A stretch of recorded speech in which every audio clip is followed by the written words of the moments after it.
So in this video we will learn about one of the issue which is very common, and that is related to the how we can append data into one worksheet. So here in this example we have 4 sheets, and it start from 1st September and it's end to 4th September. So the problem is that we have certain number of rows in each sheet which needs to be combined in one sheet. Okay, so if we have the 30 days in a month and we are doing on daily basis recording some transactions in a different sheet, we want to compile them all together in one worksheet. So we can create Excel VBA macros in the Excel, or we can still utilize, if we don't know how to code, we can use the Power Query, and let's see that Power Query is able to do it or not. But I guess yes, it's able to append the data into one worksheet. So let's see that how we can do in Power Query.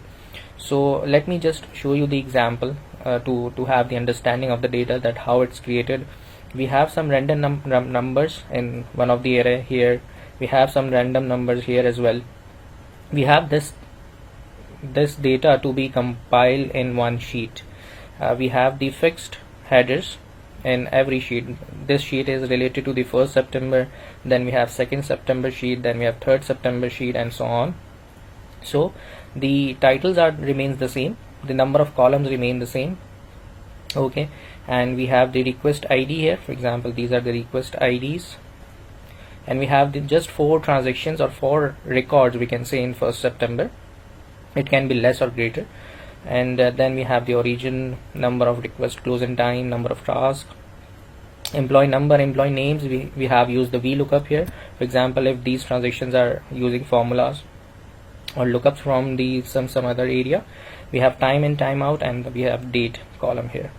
So in the 1st September sheet we have 4 transactions, then we have in 2nd September only 1 transaction, respectively. In the 3rd September we have number of transactions. So all these ranges which are located at different places. If you can see that in the 3rd September sheet it start from row number 11 till row number 14, whereas in 1st September it start from row number 8 till row number 12.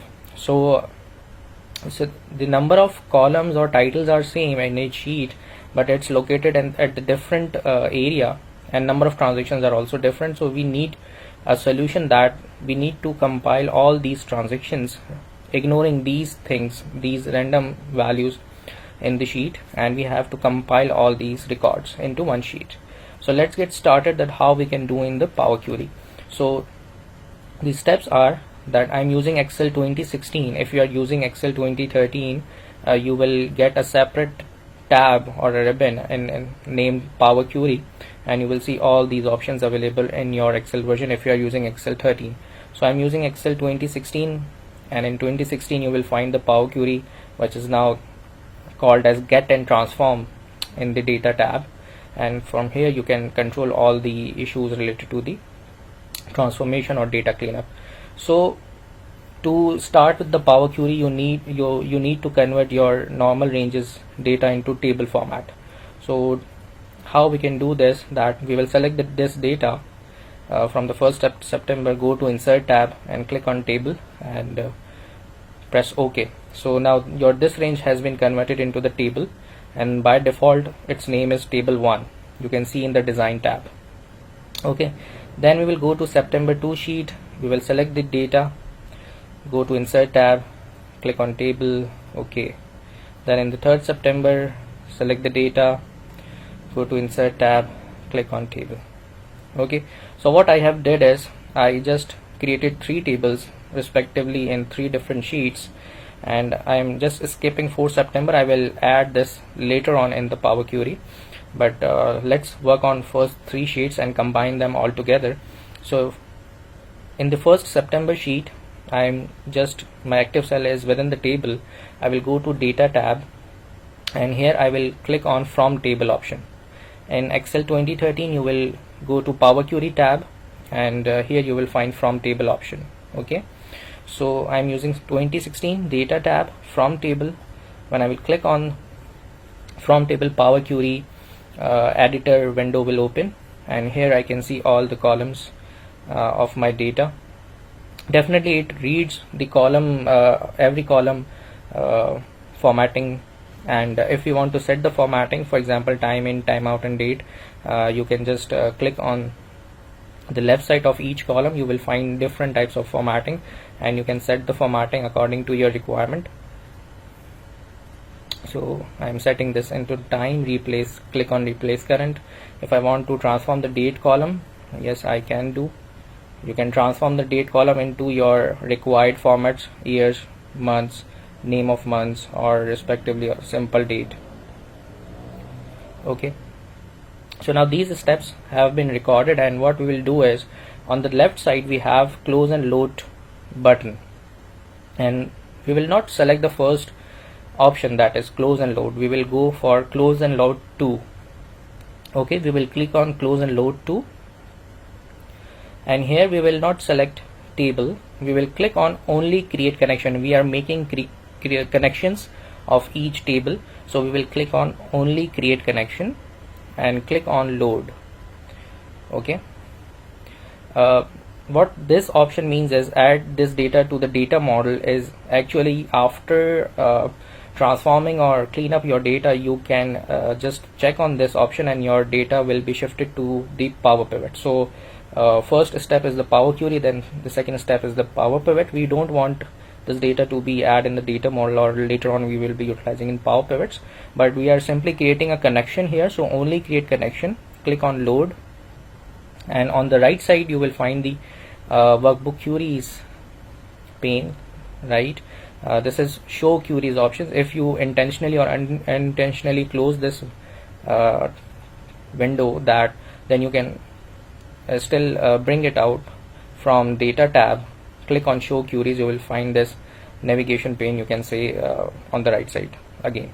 So next step is, again we will go to September 2 sheet.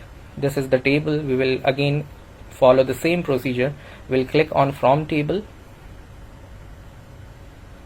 and then if you want to set the formattings, you can set the formatting.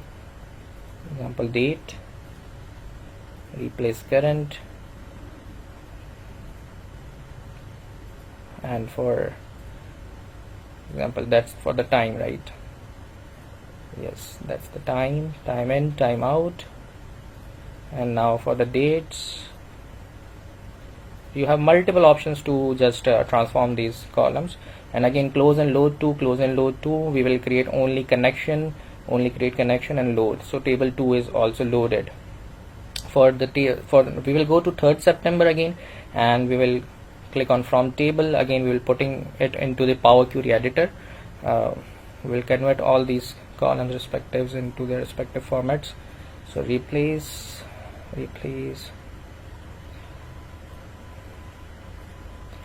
and then date formats, close and load to, only create connection, then loaded. Now let me show you that we have just so far we have just put all these tables in the different worksheets into the connection side of the Power Query. Now we want to combine them all together in one sheet, so we have to append the data. For doing that, what we will do is we will go for we will click on new query, and then new query, combine queries, and we will click on append.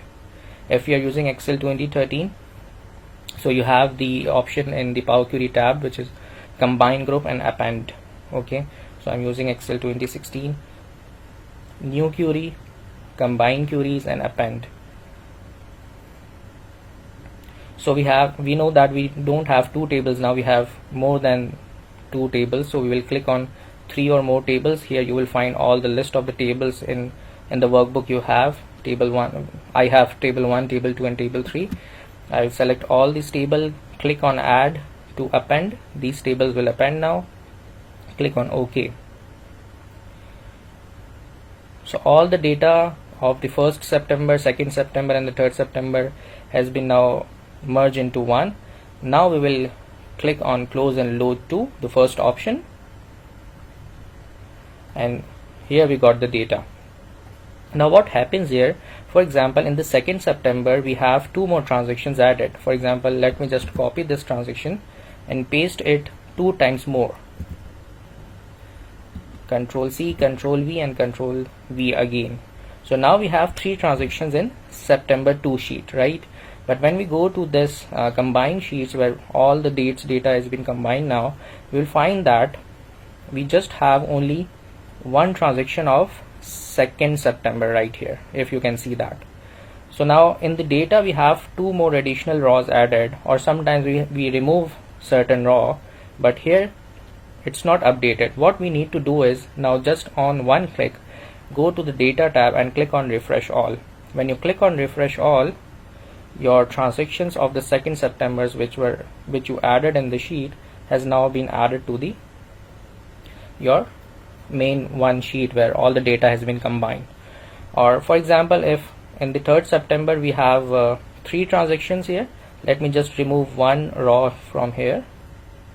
Now we have only 2 transactions of the 3rd September. I will go to the main my sheet where all the data has been combined. I will click on refresh. Here you can see that there are 3 transactions of the 3rd September. When I click on refresh, now there are 2 transactions of 3rd September. So when you add or less something in your data, you just have to click on refresh to get all the process run on the backend. You don't need to follow the steps again, right? Now what? Let's see, today is 4th September, okay, and I got this data. So today is 4th September. What I have to do is I will just make this data first into the table format. So select the data, number of transactions you have, click on insert tab, click on table, make it into a table, right? Now what we need to do is that we need to add this table and append into our sheet. So go to the data tab if you're using Excel 2016, click on from table, set the columns in the required format you want. For example, let's say this is the time format, this is time out format and the time, and this is the date. Okay, now what you need to do is close and load to and create the connection of the 4th table. Only create connection, click on load. Now right click on the append, go to edit, append queries, and here you just need to add this table 5. Click on add, it will add with the current append. Click on OK, and now your transactions has been added of the 4th September. Now what you need to do is close and load. When you click close and load, now all the transactions of the 4th September just added below the 3rd September, right? So if we add number of transactions, for example in the 4th September, Control C, Control V, you just need to go to the sheet where all the transactions are combining, appending below. So click on refresh, the transactions are now added automatically. So this is how, for example, tomorrow is 5th September. For example, tomorrow is 5th September. What you will need to do is select the table, select the data, convert into table, and then go to the from table option, make a connection, and then append it with your main data structures. So it will add the transactions, appending the data into the one sheet. So this is how without macros we can do it. If the situation is not more complex, but I guess the solution is possible without the VB or macros. Thank you. If you have any questions, please do ask in the comments. Thank you.